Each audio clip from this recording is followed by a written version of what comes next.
Kryebashkiaku i New Yorkut përshkruajmë mundësinë e arrestimit të Netanyahut nëse merr pjesë në asamblen e OKB-s, po ai ka kompetenca. Administrata e kryebashkiakut të New Yorkut, Zoran Mandami, përshkruan një urdhër për arrestimin e kryeministit izraelit Benjamin Netanyahu nëse ai viziton qytetin për asamblen e përgjithshme të OKB-s në shtator.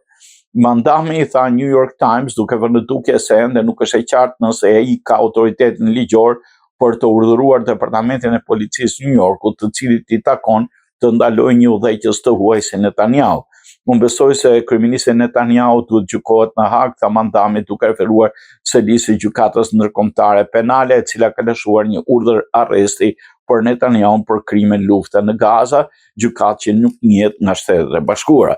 Ai është një kriminal lufte i cili është akuzuar nga gjykata ndërkombëtare penale, çfarëdo ligji që më lejon të bëjmë në qytetin e New Yorkut, kjo është ajo që ne do bëjmë, por nuk do të shkruajmë ligjet tona për këtë qëllim, shtoi Mandami. Gjatë fushatës së tij për kryetar bashkie vitin e kaluar, Mandami tha në intervistë se do të urdhëronte Departamentin e Policisë të arrestonte Netanyahun, i cili është